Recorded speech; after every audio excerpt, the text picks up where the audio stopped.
Welcome to the Nerdist Podcast number 909. This episode is brought to you by Tor Books, the proud publishers of Anonymous by Annalee Newitz, described by Neil Stevenson as being to biotech and AI what Neuromancer was to the internet, and also praised by William Gibson as genuinely thrillingly new. Autonomous explores a fundamental question: is freedom possible in a culture where everything can be owned? So a little bit of the story. Earth 2144, Jack, an anti-patent scientist turned drug pirate, traverses the world in a submarine fabricating cheap drugs for poor people who can't otherwise afford them, but her latest hack has left a trail of lethal overdoses and people becoming addicted to their work, doing repetitive tasks until they go insane or die. So that's just a taste. Don't miss Autonomous, the highly anticipated science fiction debut from the founder of IO9, available now wherever books are sold. Do you have anything for the Nerdist Community Corkboard? I do. I have a couple things. Well, let's corkboard it up. So this first one is one that is from me, and it's just about the fires that are happening in Northern California right now. Sure. Very close to my hometown, Santa Rosa, Sonoma, Napa. They're really close to where I grew up. I spend a lot of time there. I have friends, family there, and it's so beautiful up there, and I really love it. But right now, they are all on fire. More than 100,000 acres are burning. Entire neighborhoods, stores, farms, wineries have been burned to the ground, and the fires are still growing and barely contained. Officials are up there in need of donations and supplies for the people who have lost their homes and have been evacuated, because thousands of people had to be evacuated. Right. And there are donation sites in Petaluma, Marin, San Francisco, and across the Bay. You can find organizations and donation sites at, and I made tiny URLs for this, tinyurl.com/firehelp1 and tinyurl.com/firehelp2. And those just take you to like the ABC 7, the local stations up there. Also, animal shelters up there have taken in a lot of displaced pets and are in need of donations and fosters. So if you are able to help out, please contact Marine Humane Society, Milo Foundation, Rocket Dog Rescue, Sonoma Humane Society, Napa County Animal Shelter, Petaluma Animal Shelter, and if you have large animals, because there's a lot of ranches and farms, you can take those animals to the Sonoma County Fairgrounds, where they have holding for them now. Excellent. And then one more thing. This is kind of fun. So, you know, the mountain lion that lives in the Hollywood Hills here, P22. That's his official name? That's his official name. Well, in celebration of Urban Wildlife Week, LA has made October 22nd P22 Day. So, in Griffith Park, they're going to have a kind of like a festival on October 22nd from 11 a.m. to 4 p.m. There's going to be live music, food. They'll have like a cutout. Is P22 headlining? Is he going to DJ? I hope so. That'd be great. I look for him every time I hike up in Griffith Park. I'm like, maybe I'll see my friend. Were you just going to have like the headphones on? Yeah. They'll have a cardboard cutout of him you can take a picture with. I got P22 on Tinder. It was awesome. But it sounds super great. You can find more info at urbanwildlifeweek.org. And definitely check that out if you live in LA. It's going to be fun. Fantastic. I mean, I guess, does the mountain lion show up? He's probably not going to show up. He's not going to. I know some people that have seen him. I wish I have seen him. I look for him. But I feel it's like... He's chill. He's just like hanging out. Like, it's almost like saying like Bill Murray's in the area. Like, you may see him, you may not see him. Well, my favorite was, remember like a while ago, like a few years ago, he was like in the crawl space under someone's house up in Los Feliz, and like someone was getting work done, and this worker went under there, and they saw him, and they were trying to get him out, and they were like just going about it all the wrong way. Because if you've ever had a cat and he's sleeping, you just leave him the fuck alone and he'll leave. And they were like trying to actively get him out. And I was like, none of you guys have ever had a cat. Like, no. Just go away and he will leave. A cat will go into another location when it feels compelled. Yes. Sometimes slowly, sometimes immediately. Yeah. But it'll if happen. You harass it, he's definitely not going to move. He's definitely going to stay there just to spite you. Yeah, because he's just trying to piss you off. Yeah. He's thinking, fuck you. I remember watching the news being like, none of you have had cats. You can't tell me what to do. I'm a fucking mountain lion. So wait, is that yarn? Okay, because if you're bringing yarn into the equation, you probably would like it's totally yarn. Separate. But like a massive ball of yarn, like the biggest ones on the side of the room. Yeah, huge ball of yarn.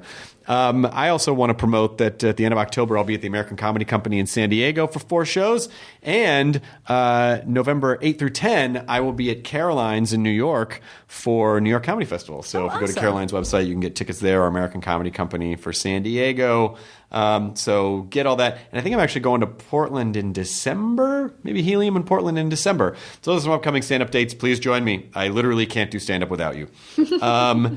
This episode is Jason Blum, who is the founder of Blumhouse, which has made more movies that you probably love than maybe you realize. Most recently, Get Out. Yes. They produced and distributed Get Out, and my wife Lydia and I watch a ton of horror, and so we watch Blumhouse movies all the time. And so I thought, I got to have that guy on the podcast because he's been doing, he created this model a long time ago. It was very forward thinking, very unique thing that he's created. He really recognized horror as a real genre, and has generated some incredido masterpieces in the modern horror landscape. So I gotta have that guy on. I mean, I heard he has a mobile office, and he kind of travels around through all the different things because he's so busy. And I also like having other busy workaholics on because I just like to see you can relate to them. I can relate to them.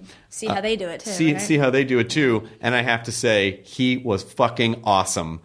The second he came in, we just bonded. He's just a fucking great guy. And also, when you meet successful people, you go, okay, I get it. This was not an accident. You have created all this. I mean, I just have so much respect for people who have a vision and they stick to it and they work and they make their thing. And and he's you could do that. Use that as an example out there if you're on the fence about trying to figure out how to do something.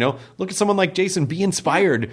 Go make your own thing. Carve your own path. He carved his own path in a time where it was not common what he ended up doing. So anyway. Happy Death Day is the next Blumhouse movie. Lydia and I saw it. It's fucking great. It's like Murder Groundhog Day. It's in theaters Friday the 13th. How perfect! It just couldn't be more perfect. And so, and this is really great. Jonah showed up for this one because Jonah's also a horror fan.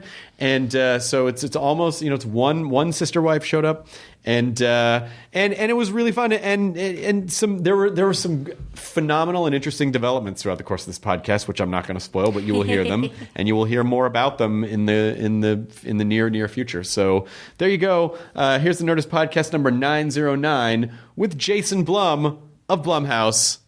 Katie, roll the thing. How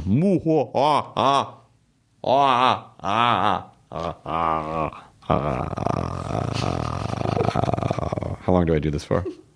Keep going. Now entering Nerdist.com.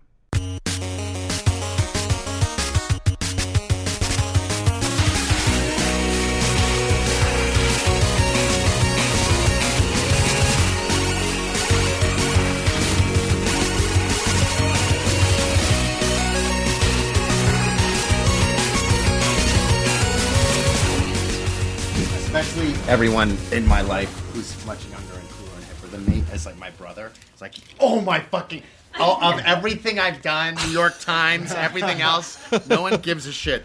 But you, my friend, I mean, all my assistants, like everyone. I am so glad to hear that. It is. You were wildly relevant in this world. I appreciate that because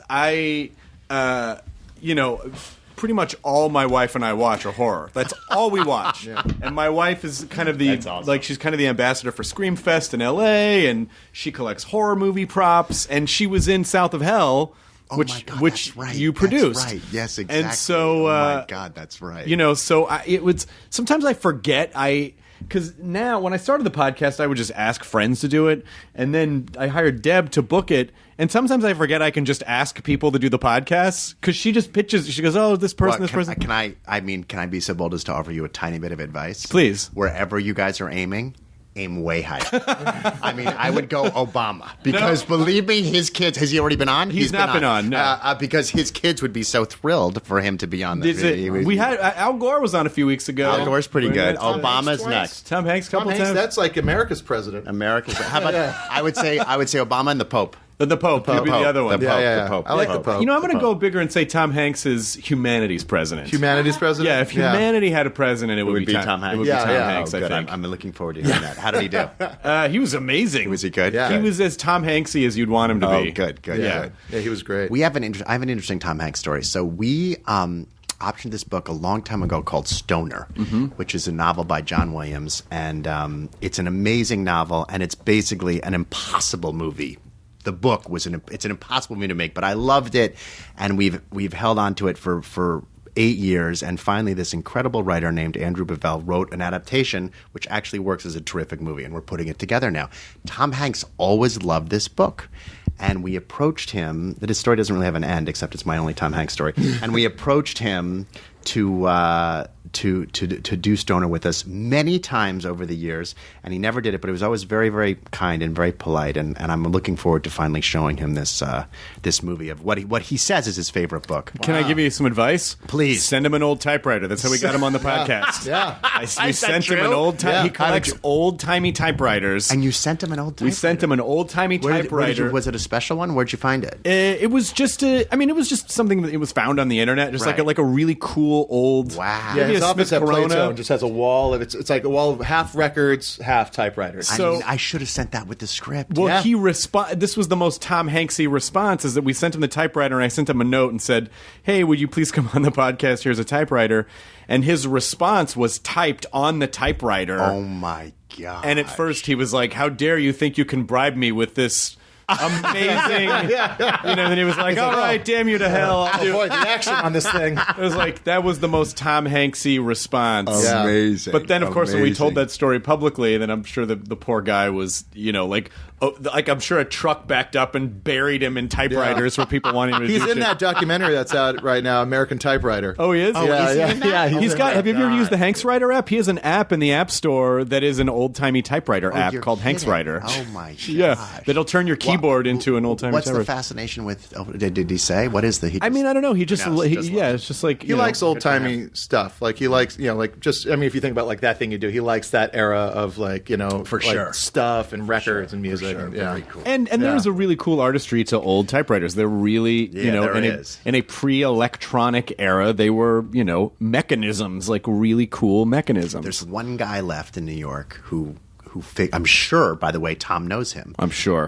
One guy in New York, he's right off Union Square, and I don't collect old typewriters, but I have one, and it's never worked, and I've always wanted to work. About a couple of years ago, I took it to this store. It's the only store.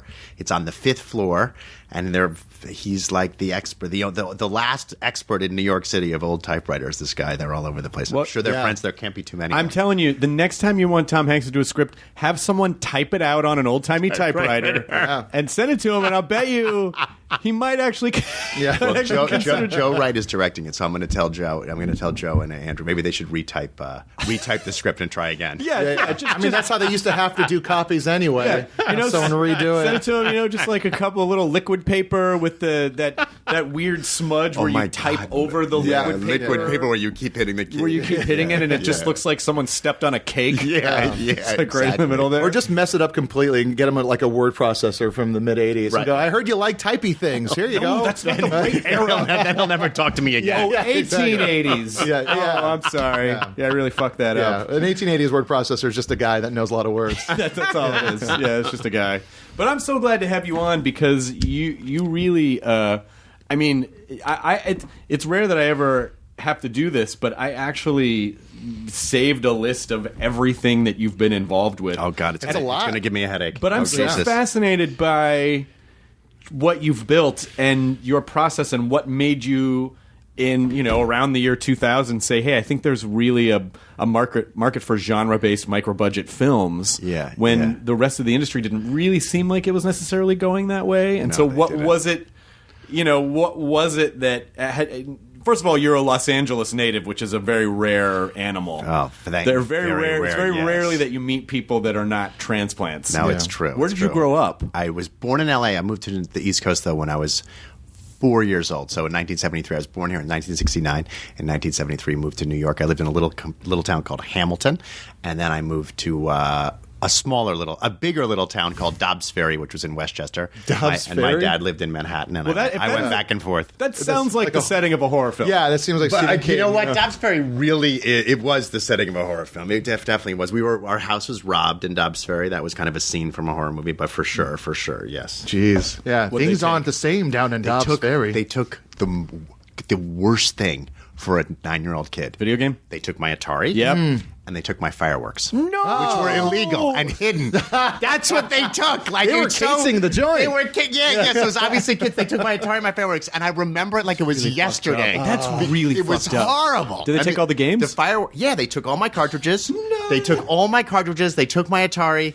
And they took my fireworks, which were illegally bought. I think I got them in Washington, D.C. at the time. Fireworks were, and my cousins lived there. We drove a whole bag of fireworks, which I saved like Halloween candy. Like I'd light one at night because I was a crazy pyromaniac. And they took my fireworks. God damn it! Oh, So they really knew. fucked Did you up. did You you, know you're robbing a suspect child. your any of your friends or anyone in the neighborhood? We knew who did it. Oh, yeah? We found out who did it. Yeah. And what'd you they do? weren't my friends. Well, but they lived literally 2 blocks away. Yeah. And I would drive by their house all the time. And it was like we lived in a not great part of town, and it was like low level mob-y. It wasn't really the mafia because that sounds too grand. It is too grand, but it was like low level mob-y kind of thing. And anyway, it was this family, and they were there, and the kids were there, and they'd look at me and I'd look at them, and we all knew it. But there was nothing we could do because I was worried about getting beat up. You know what you should do is at the end of all the your Blumhouse card on films just be, where's my Atari, motherfucker? You should put that person's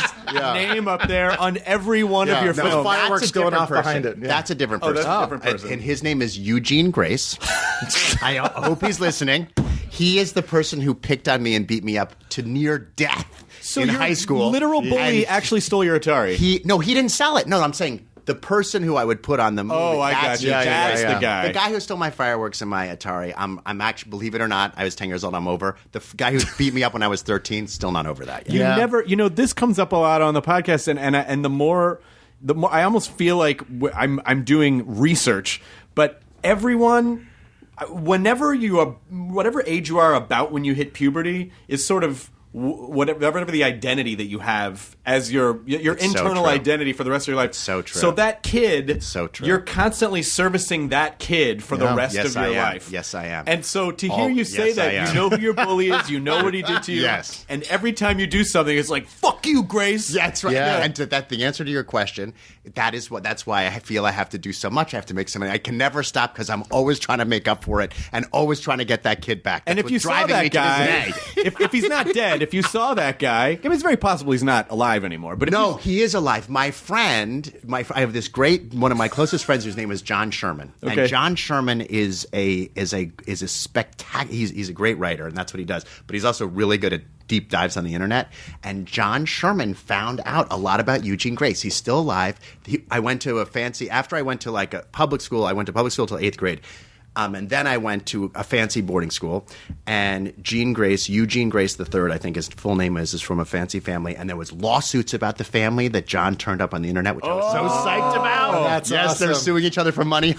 by the way, maybe the only bully in history named Eugene. I know. Yeah. Can you believe that? He might how, be- about I got beat up by Eugene? Yeah, like a fancy how lad. bad is that? Yeah. The truth is, when I was in high school, and I'm not saying this for effect, and I'm not saying this because it makes a good story, although it does. It is the truth, which is that, and it wasn't so much true my sophomore year, but my freshman year, and there was a specific event that triggered this, which I may or may not get into. But my freshman year, there was like, you know how there's like the really popular kids, and then there's the kids that no one cares about, and then they're like the drama kids, and then there's like kind of the losers who kind of hang out together and kind of support each other. And then there's one kid who's not even in the loser group. Yeah. That was me. Yeah. Yes, that was me. Yeah, That was me. That but was I have to say, I was talking about I was giving a talk at a tech conference, and Tech Talk? it was not a tech talk.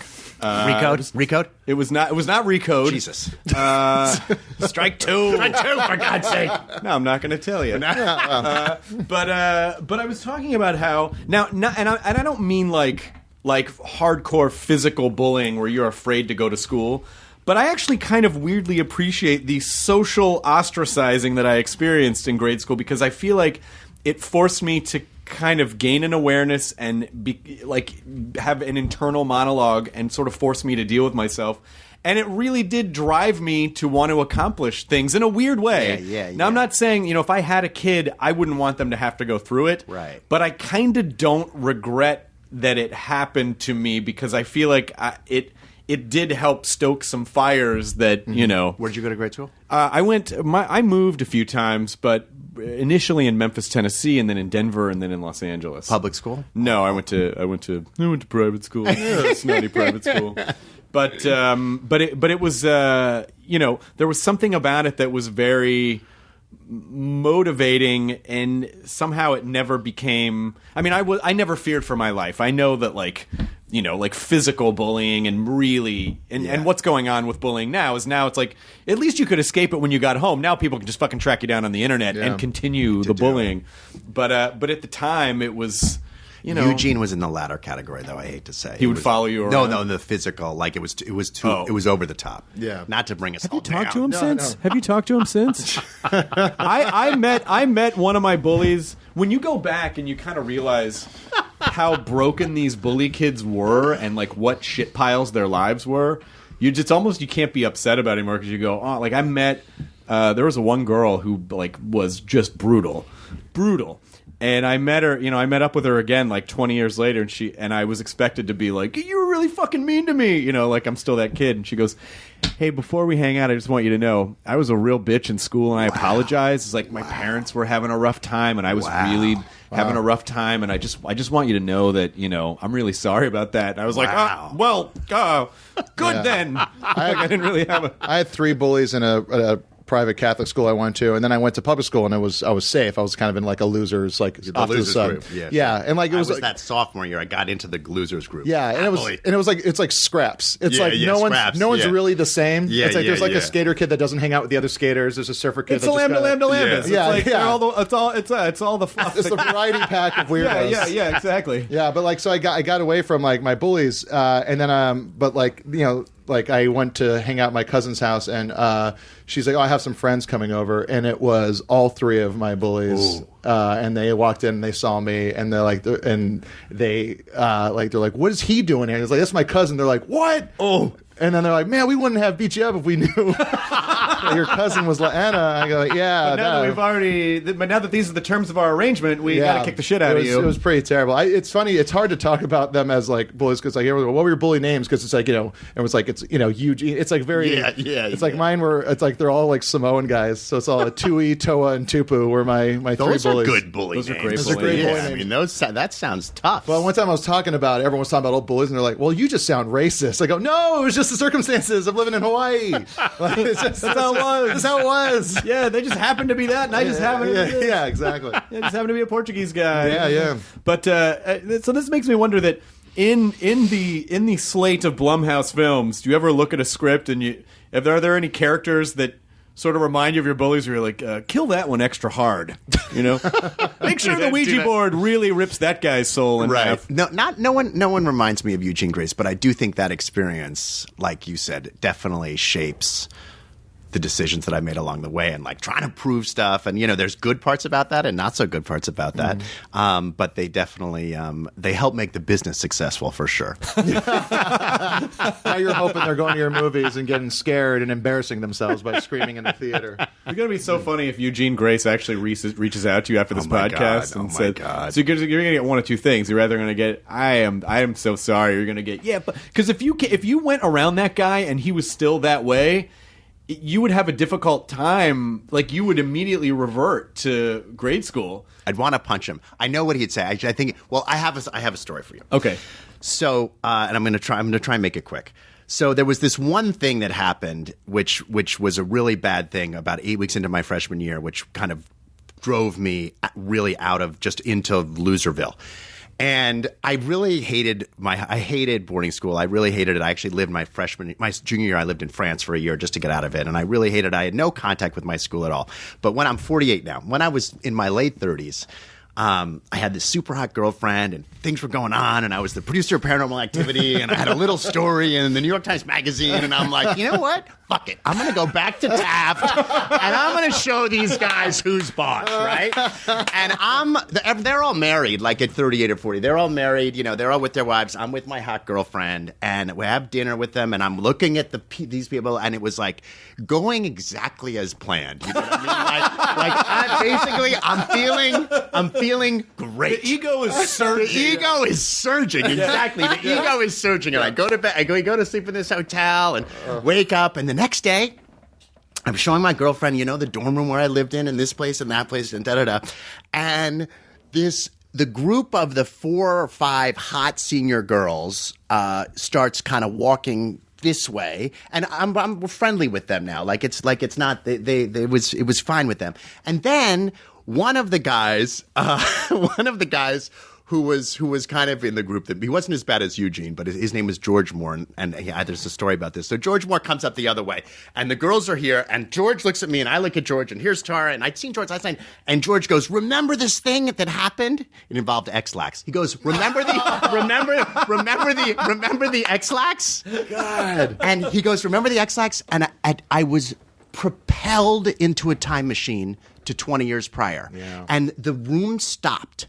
And my girlfriend knew the X-Lax story. It was like, I'm not embarrassed about it, but it's just was like the way he did it, he just cut me down. And the senior girls were there, and the girl was here, and the world stopped.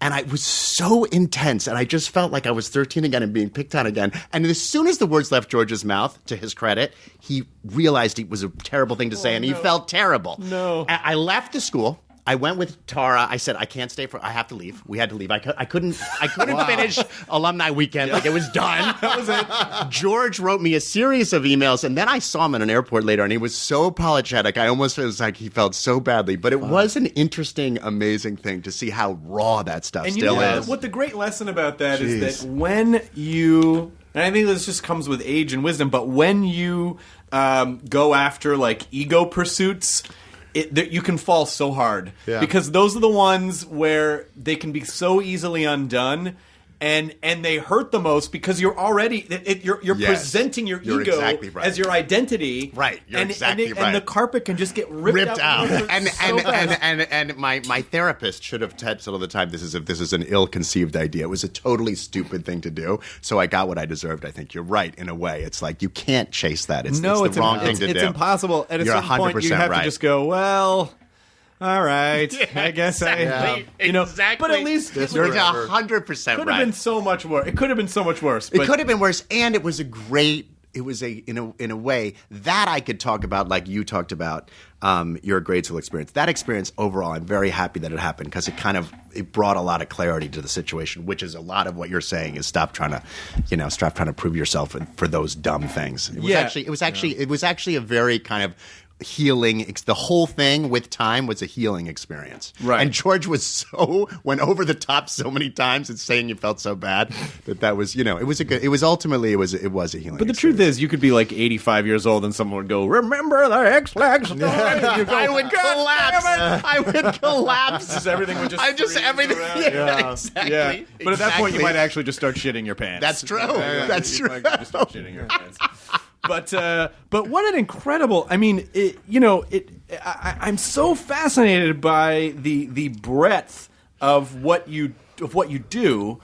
That, I mean, what was it around? Because I know you'd been producing films for a few years at that point, but they weren't necessarily horror. They weren't horror movies, really. You would produce comedy. Art house. No, they were art movies that no one saw. I mean, movies. That was earlier on. I was an executive till I was 30. I worked at a little company called Arrow. Then I worked for Bob and Harvey from 1995 to 2000. Yep. I really wanted to have my own company, so I quit and started my own company in 2000, which I definitely quit too early, and I had no idea what I was doing, and all the kind of cliches around doing that were true for me. I was just in way over my head.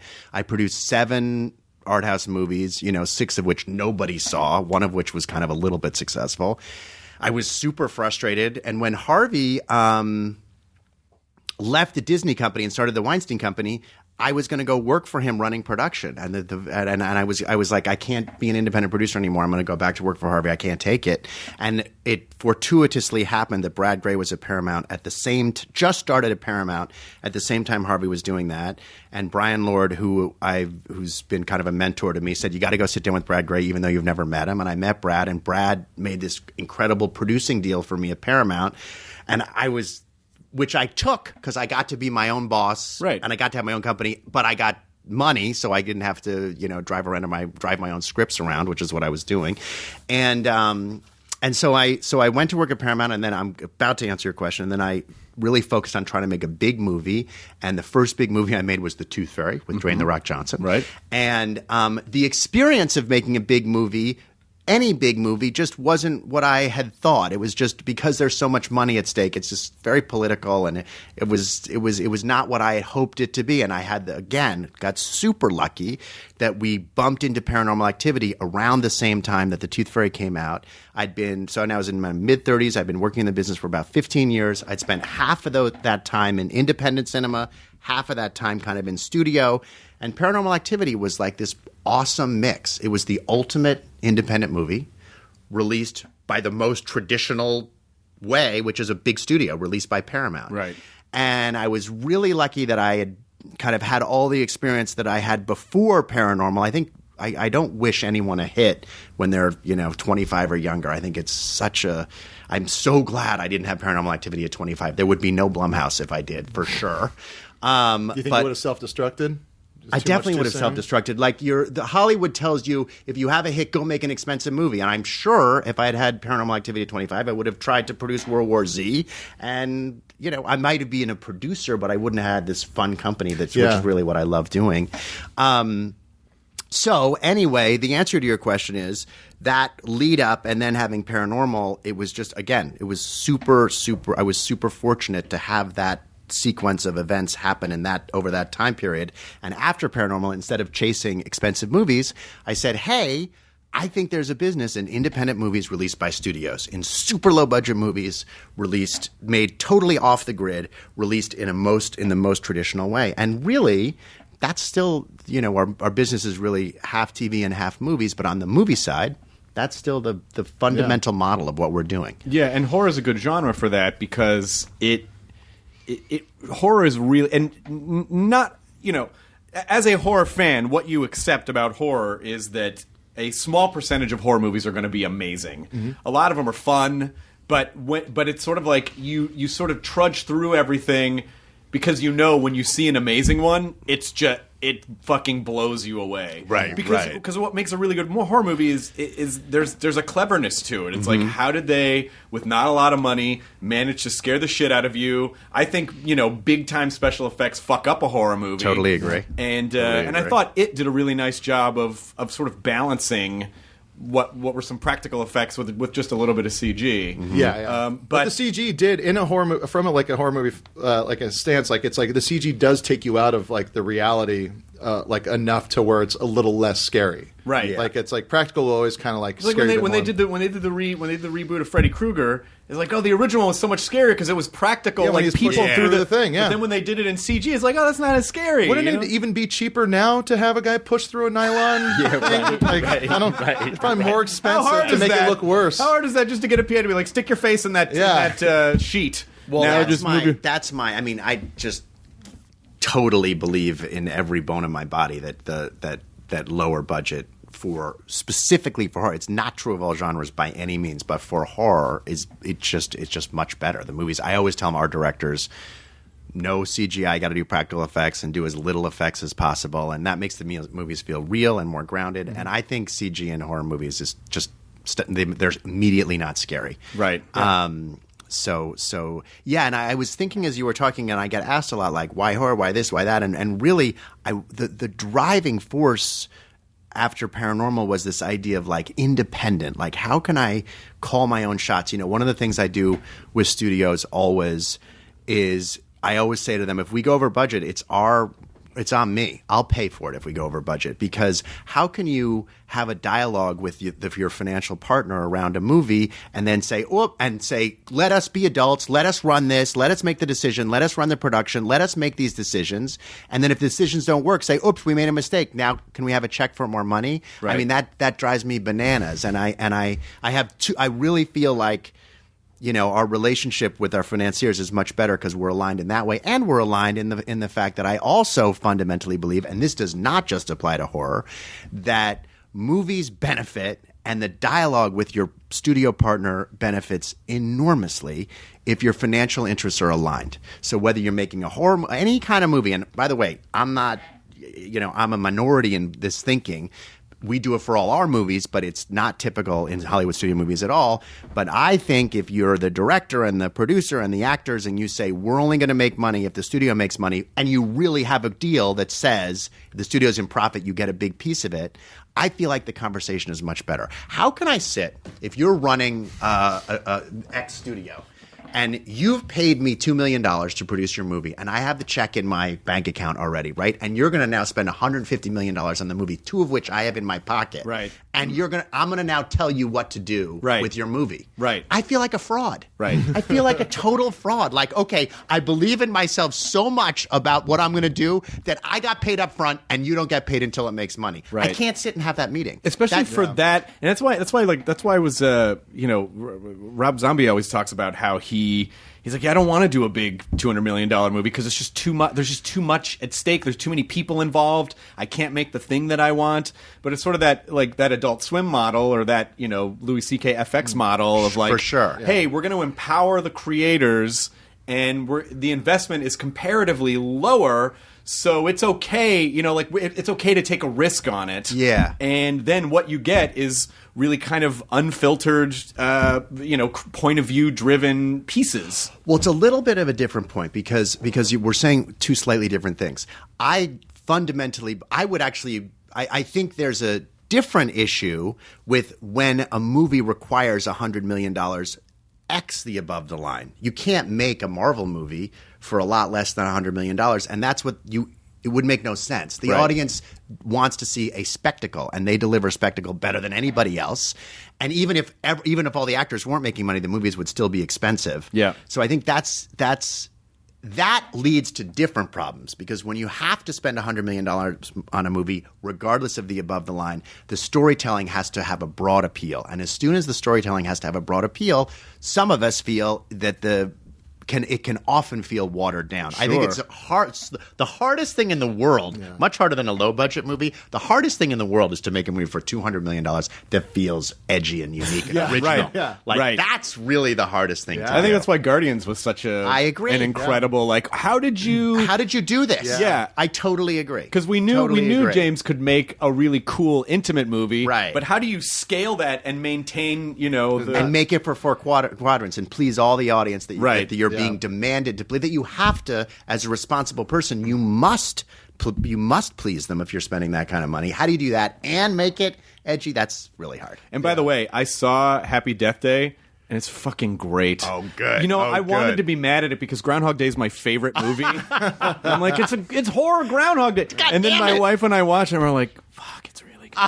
God damn it. It's so well done. That's great. And it hasn't been, no, it hasn't I been saw the out trailer. I'm looking forward to it. It's so good. I'm gonna Friday the 13th, October, Friday the 13th. Oh, fantastic. There we go. There's my plug. But what's great about it is that it has those perfect elements that a really great horror movie has, which is there's a mystery, you buy into the mechanism, and it's funny, and everyone in it's great, by the way. The lead actress is amazing. She's terrific. It's a really, really terrific movie. Thank you. And I hope that it makes as much money as I think it's going to make because I want to see. That's a great horror movie. Oh, thank you. Top to bottom. Thank you. Yeah, That's I'm excited for you to see it. Yeah, no, I'm looking forward to it. Yeah, that's a movie that just checks every box of Blumhouse. And the first 5 boxes on the Blumhouse list and what built our company are the amazing artists that we work with. And that, whether it's Scott Derrickson on Sinister or James Wan on Insidious or James DeMonaco on the Purge movies. And in this case, Chris Landon, I'd made 4 Paranormal Activity movies with him. I've known him for 10 years. He's the writer and director of Happy Death Day. And he is a super, super duper talented guy. And he was a little undervalued. And I've thrown him I've been trying. I call him. I'm always saying, what can we do? What can we do? What can he do? We finally landed on this. He's slightly undervalued. And I've gotten... The company is built on that too. James Wan had done Saw and then had done 2 movies that hadn't worked so well, and we bet on him. And that's happened over and over and over again because I believe a person's career is not just their last movie, but their body of work.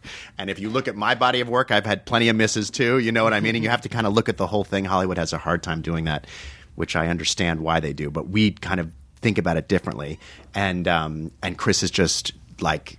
he did such a good job with the movie. And really, the movie is Chris's movie. You know, it was his vision, his writing, he really controlled all the creative aspects of the movie.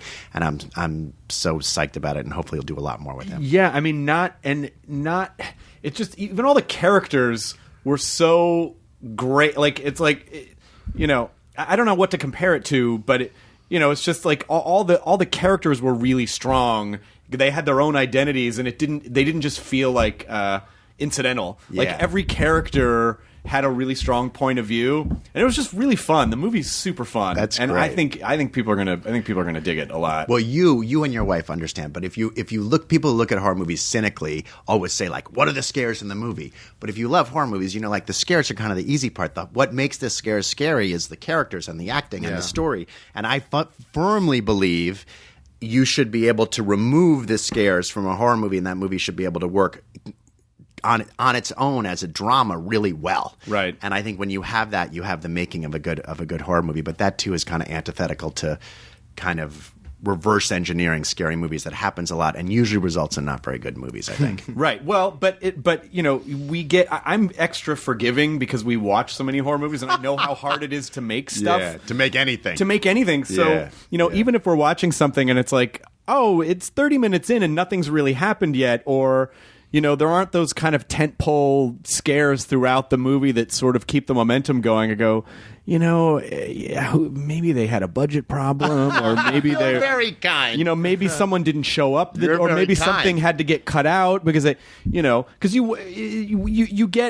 we get so spoiled with our content now that when people watch something, they just think, oh, well, that's all there was. Everything I'm seeing is all there was. It's like, well, you don't know what was cut out. You don't know what problems they ran up against. You should run a studio or be a producer, whatever. I mean, you are, but I think the biggest challenge, and I always tell this to the executives who work for me, the biggest challenge is we all see so much material, and you must read and watch looking for good, not bad. Yeah. You must. We get new material, when we get a new script, when we're seeing a new movie, you have to look for what – it's so easy to be like, be bitchy about it. You have to look for what you're – the reason that people miss – you know, our company is built on scripts and movies that people have missed. The Purge, Paranormal Activity, The Visit, Unfriended. It goes – Get Out. Oh, The Visit was great, too. It goes on The Visit and on. was great. But all of those movies, whether we saw them as rough cuts or we read them as scripts, had been passed around and passed on, and they were passed on because you get worn down and you just say, this is nah. And I have amazing pass emails, which won't say from who, but on Get Out. Like Get Out, people who've passed on Get Out, which is kind of which I should frame and put in my office. Mostly as a reminder, not as we're so great, but as a reminder of exactly what you said, of like you have to look for the good and stuff before you look for the bad. I think it's really important. I was so excited. Jordan did the podcast the day of the premiere, and I had seen it the night before. Oh my God. And I was saying to him, like, this movie is fucking amazing. Like, one of the best.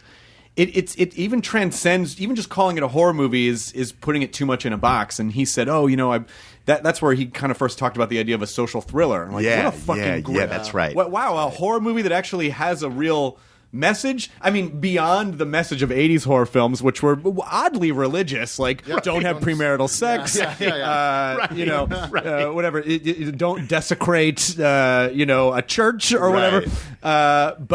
But like a real messaging behind it that made it so special. And then seeing what happened with that movie, I was so excited for him and not surprised at all. Yeah. But I mean, it takes a real. You need someone like you in that position, and it's just why data alone doesn't hold water, because it's the death of studios running, like marketing divisions running studios and figuring out what demos and this and that. It's like you need a human voice to curate and see what's special and human about those specific stories. And I feel like it would have been so easy for something like Get Out to have been washed over by demographic programming or marketing. Data is the death of quality. It really is. And it's and another thing, just in fairness, it's which is tied to the low budgets. It makes me sound much smarter or makes me sound much more of a rebel or an outlier than I am, because again, it's tied to low budgets. Like everyone is always like, low budget's so profitable. That's great. That's true. That's what keeps the lights on. And by the way, profit is very important to us, but it's not what's driving it. Low budgets keep us able to have the ability to say yes to Get Out. That's what low budgets do. Low budgets allow me to read something or look at something and say, hey, this is weird. It may not be commercial. I mean, how many ways wrong could crime is legal for 12 hours a year? Like, think of all the versions of that. Think of all the versions of that movie that could have been horrible, right? And so I didn't read that saying, my God, The Purge is going to be, but I read it saying, never seen it before. Yeah. It's weird. It feels like there's no comp to it. Let's make it because it's so cheap. Right. As soon as we start playing in 80 million, 60, 80, $100 million, I would never make, if I was running a studio and The Purge was sent to me and it was a $20 million movie, I would never make it in a million years. It would be crazy to make it. Right. So that's part. Those things are really connected in our. But the company other great thing too is that low budgets foster creativity because you have to problem solve. Totally. Once you're in a position where you can just throw money at stuff, you get lazy. Because we'll just fix that. We'll just add that. Whatever. We'll shoot. You get lazy. And when you don't have a lot of money and you don't have a lot of time to shoot and you don't have it's like, well, I guess we really need to figure out how to make this work. And that's what I think is really part of the magic of that genre is, when you can figure out how to make it work. That's what makes it so special. We were in prep on Get Out, and it was December 26th. I'll remember this, and we were going to shoot in California, and we lost the rebate. It was no one's fault or anything. It was just we just lost the rebate, and we couldn't hit our number, and we were shooting in like 2 or 3 weeks, and we had to move the movie from shooting in LA to shooting in Alabama. And we were starting shooting in 15 days or something. Jeez. And I called Jordan on December. I think it was actually Christmas night. I think it was the night of Christmas. I called Jordan. I said, I have a Christmas present for you. Or a Boxer's Day present was the next day. And I said, here's the situation. We lost the rebate. Which, by the way, it was no one's fault except if it was any fault, it was my fault. It ain't his job to deal with the rebates. It's the producer and the production company. So as far as Jordan's concerned, like, it's my fault. And not only is it my fault, but you're going to have to pay for it because we can't shoot in California anymore, so we're going to have to move to Alabama. And, he didn't raise his voice. He was never angry at me. He said, okay. He said, let me think about it for a day, and I'm going to call you back, and we're going to figure out how we do this. He called me the next day, and he said, I know how we can do it, and we're going to – they started scouting immediately. We moved the whole production. I think the movie is way better as a result. Again, it was a bad mess up on our part, but to be nimble and to be able to think that way – I totally agree with you that it makes for better entertainment. It doesn't necessarily make for an easier process. No. It's certainly a lot harder to do with less money, but I think it makes for a better result. But also it really underscores the idea of what makes a successful person or what makes something successful is, there will never be any end to the hurdles or the stonewalling or anything. Yeah. But when people, even if you get pissed for a minute, the people who go, okay, and ask the good questions of then how could we make this work? Right. As opposed to saying like, this fucking sucks. Yeah. Everything sucks. Of course this happened to me. Yeah. It's fucking Eugene Grace all over again. It's like it's asking those questions of like, how do we solve these problems? Yeah. And because honestly, this idea that I keep coming back to is I keep saying to people is like there's no artistry in perfection. It's like the best things, the things with the most personality are unique and have flaws, and it's figuring out how to bake those in and make it work. And that's where the really special stuff comes from. 100%. Yeah, and again, I think it's all tied to being able to take chances, and the way you do that is by not spending a lot of money. Right. Is there something too, like, so you have The Purge, which is like, is going to be in theaters when you're making it. No, not true. We don't make any of our movies like that. Okay. Only sequels. So every time we do a sequel, we know we have a release date and we know it's going to be in theaters. Originals, no, because that would take away what I'm saying. Yeah. Because if you made an original movie, and it doesn't matter if you're spending the money on the budget or the marketing, it's still spending money. So if we made The Purge, the first Purge was $2.8 million, and we had a release date with the studio, that's a $30 million thing. Yeah. So the decision for the studio, it's not a $3 million, it's a $33 million decision. Doesn't matter. So I don't want to release when I make an original movie. It's part of the whole way we maintain independence and freedom is there's no pressure on the studio to decide if they're going to release the movie or not until the movie is finished. If we forced them to say you have to do a wide release before we started, that would force them to, again, have to take away a lot of the chances that we take by not having that commitment up front. And So, go ahead, Jonah. well, so then a movie like Creep, which has a sequel coming out soon. yeah, Creep too. Yeah, is Creep again. Oh, is that Duplass? The Duplass? Yes, Yeah, with Creep on Patrick Netflix. Bryce. Right. Yeah, exactly. And so is Creep 2 going to have a theatrical No, run? so Creep, same thing. When I first saw, I think it was a 20-minute version or a 50-minute version of Creep, and I wanted a wide release for the first Creep. Yeah. Then when the movie was finished and we all watched it together, it's not like there are plenty of times I've tried to get a wide release and haven't succeeded. Yeah. On that movie, we all kind of agreed, I think it's better suited for, it was Netflix at the time. I think actually that's not true. We screened the movie at South by Southwest. We didn't get an offer for a wide release. I didn't push a wide release in the movie because I felt like the movie is a little too quirky to have a 3,000 screen release. But then we got a terrific deal from Netflix, and we're making the next one, and everyone made a little bit of money. And we do that a lot. We did this. Mike Flanagan is an amazing filmmaker, and he did the second Ouija movie for us, which I thought was excellent. He did a movie for us called Hush. Hush. Yeah, I remember Hush. Hush, in my bones, should have been a wide release movie. And there were certain circumstances around the market and certain other things, and I couldn't get a wide release for it. I just couldn't do it. But that's a movie I tried. Yeah. I couldn't do it. We sold it to Netflix. And, Netflix now, they took Mike Flanagan forever. He's making 500 things for Netflix. But so it did very well for them. Isn't Creep's like 78 minutes long or something? It's pretty short. Yeah. So most of our movies about 81. But you know what's great about that, though? You know what's Cheap means a short movie. And by the way, there's not a lot on the editing floor. Like what we shot is what you saw is what we shot. It used to. Like I remember like going to the like animation. when you have to go to the video store and you go to the video store. That was sort of a weird understood metric that if a movie was under 90 minutes, you go, I don't know if this is going to be that great. But it doesn't mean that anymore. It doesn't mean that anymore. Yeah. And what I loved about Creep is it's like, well, that's how long it took to tell the story. Right. It was as long as it needed to be, right. which was about 78 minutes. Right. You know. Well, the fun thing about digital platforms is you can have a 78-minute movie. When we have a theatrical movie, there's still international television deals require a minimum length of 81 minutes. Now that includes credits, so you can have a 75-minute movie and a long credit sequence. And by the way, we've had quite a few of those. But you still have to hit that 81-minute mark when you're going a traditional theatrical release. But on digital, if it's an Amazon or Netflix or all those, it doesn't matter, which is fun. At what point in the process does the studio decide they're going to get behind it and send it out for release? So the way we do it is we make the movie, kind of off the grid, and then I usually test the movie with the filmmaker without the studio. 99 times out of 100 at that point, we're kind of all on the same page. And I'll call up the studio and say, hey, listen, we hope every movie that we make at a certain we sometimes we make $3 million movies, and that's different. But every movie that we make at a $4 to $5 million zone, we are going for a wide release. That's what we want. We don't always get there. So I finish the movie, we screen it with the director, and like I said, 99 times out of 100, I'll say to the director, you got it here, and I'm going to work with the studio and try and get them to confirm this. Or I'll say, you know what?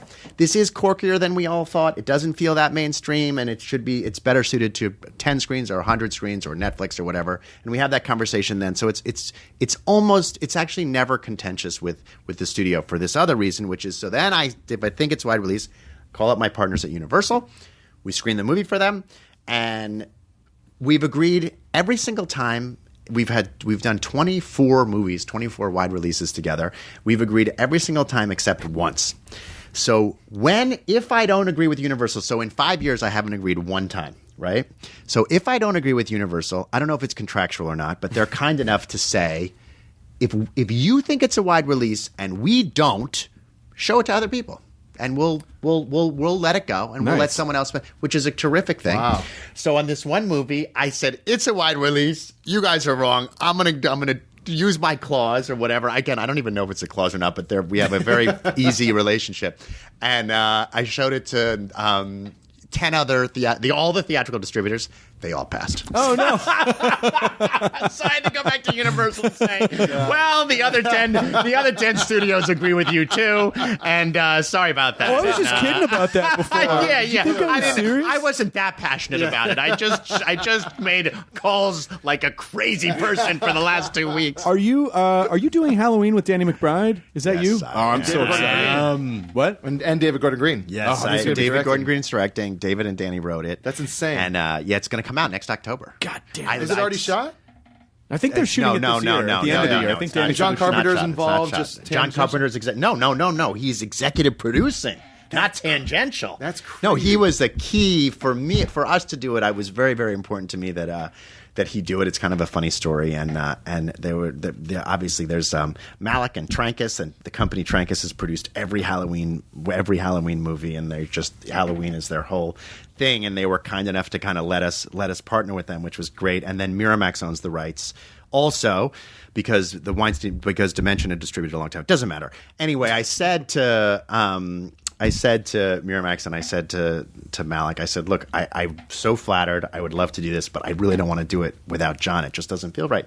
And they said, we agree. We tried to get John. We tried to get him on board, but we couldn't do it. And I said, well, let me give it a shot. And I had the most hilarious meeting with John Carpenter. I'd never met him before. And I went over to his office, and I sat with him. The meeting started at 3:00, and I got there like 3:01. And I walked out at 3:15. And it was 15 minutes long. He was super nice, but it was very to the point. You know what I mean? And it was very to the point. And I didn't know. I just had no idea. It wasn't bad, but I just didn't know. And I called the agent who set up the meeting. And I said, she said, it's over. I said, yeah, it's over. He said, she said, he's very quick. Which I am too, but not that quick. Right. And anyway, I said, I have no idea. Anyway, 15 minutes later, we must have been. I don't know what it was. Something in the tea. But sounds like he's on a 15-minute cycle. He said I do it. He's on a 15-minute cycle. Every 30 minutes later. Yeah. He's on a 15-minute cycle. But anyway, crazy. then he agreed to come on as an executive producer, and it's been very, very fun actually working with him and his wife, and terrific. That's fantastic. And I think he's going to do the music for the I was movie. just about to ask that. That'd be so incredible if you did the music, We're almost. I think the deal's not quite done, but we're going to make it. And if he's got, we can't. You have to use the music. You have to do the music. No, he's going to compose new music. Yeah, that's what you meant. Yeah. No, because that's what I was talking. Because that's what he's Yeah. been mainly focusing on. Yes, totally. Yeah. Totally. Oh, that's so rad. fantastic. Yeah. I think one of the greatest jokes in movies in the last decade is in Baby Driver when he goes, hey, everyone put on Michael Myers masks, and they show up with Austin Powers. This Mike Myers. Yeah. No, Yes. not that guy. Yeah. No. Supposed to get Halloween masks. These are Halloween masks. No, Mike Myers. This is Mike Myers. No, the guy in the mask. What is it? Jason? Oh, Jason. No, that's Yeah. right. Yeah. That's fucking I'd great. love to make a movie. And you with guys that are doing guy. a Universal horror. We're doing this right? thing, which I've been trying to do for a long time, which we've done over the years. We've done a movie here and there with John Murdy, who runs Universal Horror Nights, who's a great, amazing, horror-loving guy. And I've always wanted to do the Blumhouse of Horrors. The Horrors of Blumhouse, technically, is the name. And so we have four. We have Insidious, we have Happy Death Day, we have Sinister, and we have The Purge. Yeah. Are all in a Blumhouse of Horrors. That's so great. Well, they do in the this Purge. one thing. We Which go is- every year. They did Purge They always- last year. yeah, they where- did. Where you walk by the airplane crash. in that scare zone. Yes. Yeah, that's fucking great. Yeah. I mean, Yeah. and the thing that is crazy to me is that we're recording this in September 12th. In 3 days, Halloween Horror Night starts. It's already starting? I'm going. Yeah. Oh, Friday shit. opening night. I'm going. The only reason I'm not going is because I'm going to Hall & Oates. Oh, Hall & Oates. Hall How & Oates fun. Tears for Fears. Hall & Oates and Tears for Fears are playing at Staples Center. They're Staples. yeah. How fun. I'm so good. But I I'm bummed love that Hall & Oates. I know. And I'm bummed Yeah. that I'm going to miss horror. I mean, we're still going to go to Horror Night. just not but we're just opening not night. going to go to the opening night. Yeah, But I was there yesterday, checking everything out. It looks really cool. So you have all those are all set up this year. Happy Death Day and all this year, and it's called The Horrors of Blumhouse. One of the mazes is The Horrors of Blumhouse, and it has 3 movies in it. The Insidious, the 4th Insidious movie comes out at the beginning of January. There's a separate Insidious maze, but The Horrors of Blumhouse has The Purge, Sinister, and Happy Happy Death Day, all in one thing. It's like a good lineup of mazes this year. It was almost like right? It felt like a festival being announced because it's like there was like the Horrors of Blumhouse, Ash vs. Evil Dead. It was like look at this lineup. It was, Look at these guys. This is great. We did a live event about 6 years ago called the Blumhouse of Horrors in downtown LA, which was great and a lot of fun. And over the years, over in October, we've done various live events, successfully losing money every single time. but they're very But you fun. had fun. Very hard to make money in a live event, but they're a lot of fun. They're a lot of fun. Oh man, we should have you. It's probably too expensive and too lawyery, but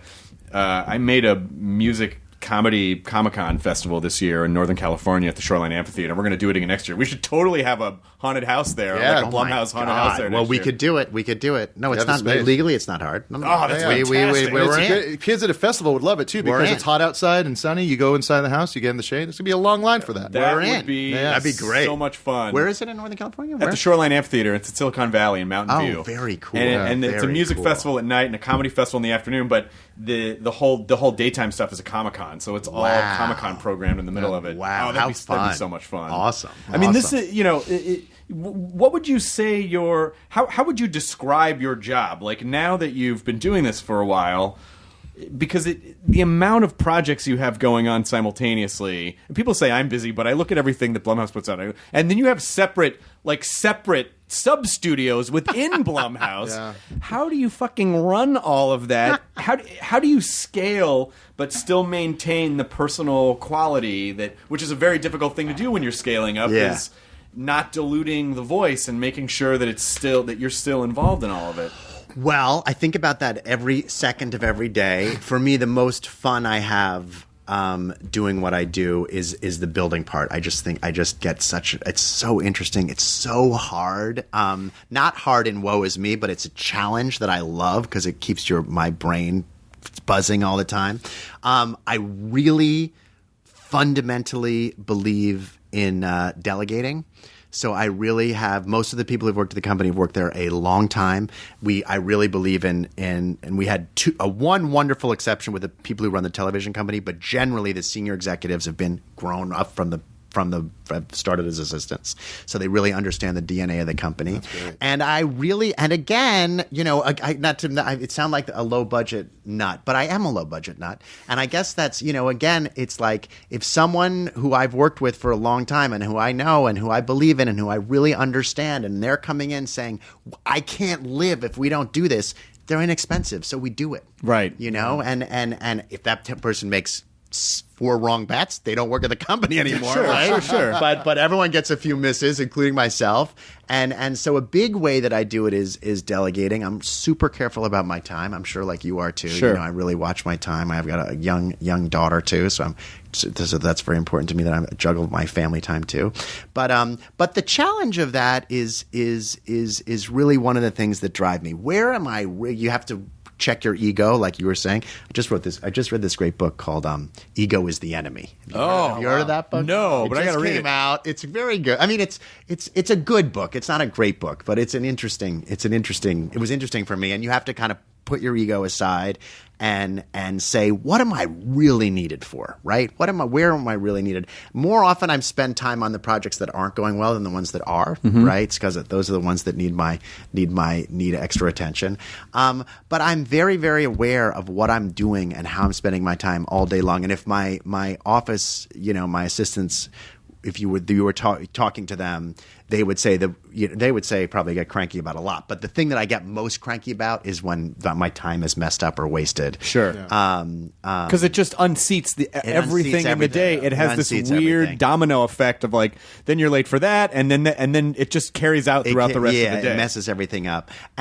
We have Cooper Samuelson, who runs the movie business, has been there a long time, the production side, and Charles Layton, who's kind of the business partner and helps build everything. So it's a great team. And then the team I was talking about in TV is Jeremy and Marcy Wiseman and Jeremy Gold, who are senior television executives who I've spent a long time with. And it was funny, I was meeting with them this morning and they were running through the TV slate and they started justifying a decision. And I interrupted Marcy or Jeremy at the time. I said, don't justify it. I said, I get it. You did this. You understand why? Move on. And so all those things help me. But that's that's the challenge that I live every day. And so far it's going great, but where I see the company and eventually and where it is now are very different. And whether I get there or not remains to be seen. What is it that you want to do? I'd like to.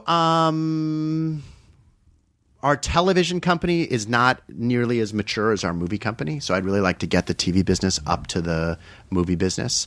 We have a little, very nascent distribution company called Tilt, which is, hit a few singles at best, and I'd like to really figure that part out. Again, in terms of talking to a distribution executive, if I do it too, and I'm not doing it well, it's hard to look them in the eye and say, I think you should do this and do that, right? Yeah. We're playing with distribution in a relative, not very, but relatively inexpensive way. So we keep taking shots. So I'd like to get that propped up. Eventually, I always make a joke, and this I mean, it's not really a joke, but it's a dream that may or may not happen, depending not on what we do, but kind of on outside forces. But I do feel like it would be cool to have an argument about, like, let's say the reboot of Paranormal Activity. We're making it in 8 years. And it's like there's half the room saying we should open that on, like, if there's a Blumhouse channel on Apple TV or whatever, and half the room is saying we should go theatrically, and the Blumhouse channel wins. Now, we're nowhere near that right now, but that's something that I think about in the future, and it's interesting to me. A Blumhouse channel makes a lot of sense because I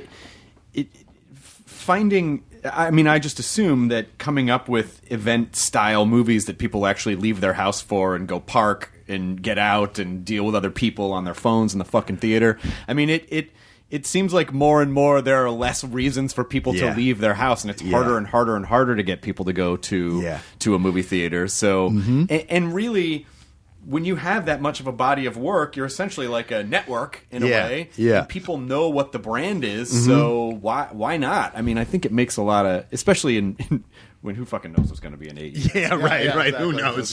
There won't even be movies. You'll just you'll just scan an app in front of your eyes, and you'll just have the experience of having seen something. Yes, exactly. Yeah. A movie will take 1 minute. Yeah, but instead of having to go to Recall Industries, it's just an app. It just flashes. Yeah. Like, oh, that was great. I saw that movie. It took a minute to watch. I mean, I definitely, I'm sure there's some technology that they're talking about at the Kurzweil at Singularity University where they're like, oh, they'll just flash something in and then you'll just get the subconscious experience of whatever that thing was. Yeah. But getting people to experience things is, who knows where that's going to be in 8 years. That's why it's so hard to go, well, here's what we're going to do, because it's impossible to know where everything's going to go at that point. No. But when you're watching something, if you come in, or whether something is done or whether you come in to put out fires, what are the essential questions that you're asking to try to fix it or make sure that it stays on track? What is it that you are trying to feel that it like we're on the right track now? I find so often it's a communication issue. Like people are scared to talk to us. I'm very direct, as you could tell. I'm very direct. I'm very direct with the directors. I'm very direct with the talent. That's part of the thing of, like, when you sit down and we talk about making your movie, I'm like, it's either going to get released on 3,000 screens, 100 screens, or on fucking Netflix. Right. That's it. Like it. That's the deal that you're making. And I'm very, very clear and direct all the way through the process. And for me, usually when it goes off track, it's someone's trying to protect someone else's feelings, and the message gets all muddled. And so more often than not, I call the director, I call the other producer, I call the actor. I just dive in, and I learned that from my mother, and I have to say she taught me very well in that regard. It's like, if you have something so you just face it and deal with it and deal with the consequences of it. And I really, the longer that I do this, I believe that more and more. And if you have bad news for someone, give them the bad news quickly, give it to them first, don't hold it back. Oh yeah. And usually that's more often than not, that's what it is. It's a communications issue. But what about from a story perspective? Like, if you're watching something and it's not working, what is it that you are? What are some of the broader questions that you're asking to try to make to keep a story in line? To fix a movie? Yeah, if you watch and you go, I don't know, something's missing. Like, what is it that you? I know it's not just one thing, the same thing every time, but what are some of the fundamental? Well, the questions? fundamental thing I do, which and Get Out is a great example of this. We tested Get Out. Almost all my directors, and if it's not the director, it's another producer, have Final Cut. because I don't believe you can ask someone to work for free and bet on themselves and then say you only get paid if your movie works, but I have the right to force you to do what I want you to do. Because then it's not their point of view, it's your point of view. No. Right. So our directors have final cut. Now, I found when you relinquish creative control to your directors, they want our input more than anything else because they don't have to do it. So they're smart. What do you think of this? What do you think of this? Casting, this, that, everything else. Jordan had final cut on Get Out. And we screened the movie, and at the end of the movie, the lead character winds up in jail. And everyone's loving the movie, but then at the end, the cops. It's not the security guard. The cops pull up. They see a black guy on a dead white girl, and they throw him in jail. There's a scene with him in jail. Oh, shit! Yeah, that's the end of the movie. Super bummed. The audience is super. But it's like one of the great things about the movie is that no matter what color, breed, or kind of human being you are, you love that guy at the end of the movie. You love him, and you can't. And the movie on, I was like, I couldn't even hold myself back. I said, Jordan, you cannot put him in jail. You cannot do this. And all these people around me looked at me like, what are you saying? Like, why would you say that? Like, what are you saying now? And it just kind of bubbled out of me. And Jordan, again, to his credit, and because he acts exactly like you described, a great, didn't be like, this Blum, this asshole's trying to make a happy ending on my movie. He was like, let me think about it. And he came up with a brilliant, inspired end to the movie. And it's a long way to answer your question, but what I like to do is point out a problem that I have and tell the filmmaker why I have the problem, but not try and solve it for them. One of my greatest strengths as someone who runs this company is that I do not want to be a writer and I do not want to be a director, and I would be definitely a terrible writer and the worst director. I would just be so bad at it. And I'm not frustrated about that. Like, I look at the director on set and I say, thank God that is not me. Like, I don't want to be that person. And that's a great benefit as a producer. It's a huge benefit to me. I don't want to do that job, and I wouldn't be good at that job. But I am good at looking at a television show or a movie or a script and saying, this is not working for me. Here's why it's not working. It doesn't make me feel good. I fell in love with this lead character. Now you're putting him in jail. I feel like you cheated me. You can't do that. and letting the director work with us. We had a lot of conversations with Joel Edgerton. We did The Gift, and when we did The Gift, we couldn't get the ending right. Another great movie. And terrific movie. Joel did such a good job on that movie. And another movie, by the way, that everyone passed on for 3 years. And then The Gift was in the same category. And everyone passed on the script. And there was a big conversation about the end. In that movie, Joel held I wanted it to be much more black and white, and Joel wanted it to be gray, very gray, and we wound up in the middle, and the middle was right. Joel was right to push back, and I'm glad he didn't do exactly what I wanted to do, but there's that too. You have to be comfortable realizing when you're going into it that I have to be comfortable that I may not get my way. When you give the director final cut, they have final cut. Right. So there's a version where Jordan could have said, you know what, Jason? I love you. I disagree. And I want this guy in jail. And that's going to be the movie. And then I have to be at peace with that. Right. Doesn't mean I don't pull my hair out, but I have to live with it. But it is really important to empower the creators because, I think if you're gonna hire someone and entrust them to do something and carry out their creative vision, then it doesn't really imbue them with the trust if you go, but do it this way. It's that's not at all. Then why hire that person? Yeah, exactly. Why just? They gotta have confidence to do exactly what they were aiming to do in the first place. Yeah. If they start to second guess themselves, they'll start to chip away at it. And again, giving final cut when the movies are inexpensive is a lot easier than giving it when the movies are expensive. Yeah. So of course. I'm because I'm such a horror fan. I think I'm going to try to make a horror movie. And we're producing it. What? We're making it. What do you mean? Do you have a script? Well, I'm just starting to write a script with someone. Are you kidding? No. I'm serious. I mean, you waited till the end of the interview to bring this up?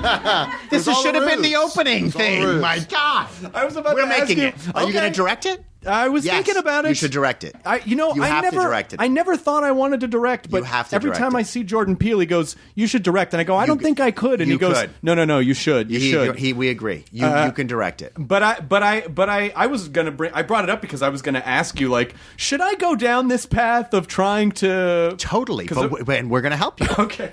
when is my script ready? Born on the Nerdist When is my podcast. script ready? And who's your? Are you allowed to say who your writing partner is? I'll say, and then if she's not Maybe cool with she it, could- then she could I'll take it cut it out. out. Yeah, But yeah. it's Heather Ann Campbell. Oh, she's awesome. Heather Who is that? Who is that? Heather She did- is a brilliant writer-performer. She's actually on Whose Line Is It Anyway all the time, but she's also... I know who that is. She's I know who that is. fucking I know who brilliant. That is. Yes. And yes, also yes. a horror fanatic and an anime fanatic, and just like the fucking great. one of the smartest We're people I making know. the movie. God damn it! Okay. send me that script. Okay, well, we got to write it, but we have the concept. It was Okay, her okay. concept. That's great. And I said, let's just fucking make a horror movie. That's and she was great. like, yeah, let's do it. That's great. But the Purge, in a way, kind of everyone talked about Get Out when Get Out was much more overt, but the Purge is really about.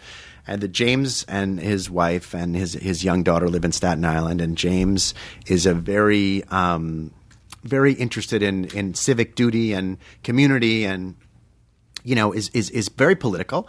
And James was very upset, like everyone was upset with the school shooting in Connecticut. And I think then a lot of people were also even more upset about the idea that one of the responses to the school shooting in Connecticut, or school shootings generally, is to put a guard in a school with a gun.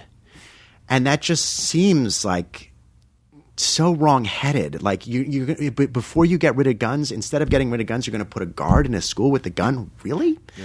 And so the Purge was really the first Purge, and now it's become more about class and race. But the first Purge was really about, like, if you're going to do that, let's make crime. What about we just let crime be legal 12 hours a year? And what about poor people shoot each other so there is no more unemployment, Right. and there are no more poor people? And that was very much understood in Europe. In France, the Purge is called America's Nightmare. That's the literal translation. That's what it is.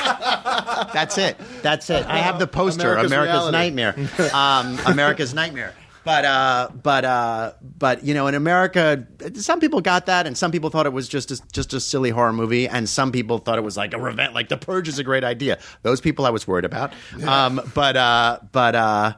But I know what I was bringing this up. But there's a great, scary movie is such a fun skin to put a family drama in, or a social thriller in. This is a long way of saying I cannot wait to read the script, and it's a great genre, especially if you know so much about it or such a fan. It's a great way to play around around with all these other themes. But I'm also excited to try the idea of, like, when we watch stuff, it's so easy to armchair critic and go, oh, they should have done this or they should have done that. And like I said, I am very forgiving, but I'm so fascinated to see what the process is, to see, like, oh, motherfucker, it's not, it's not Tough. Yeah.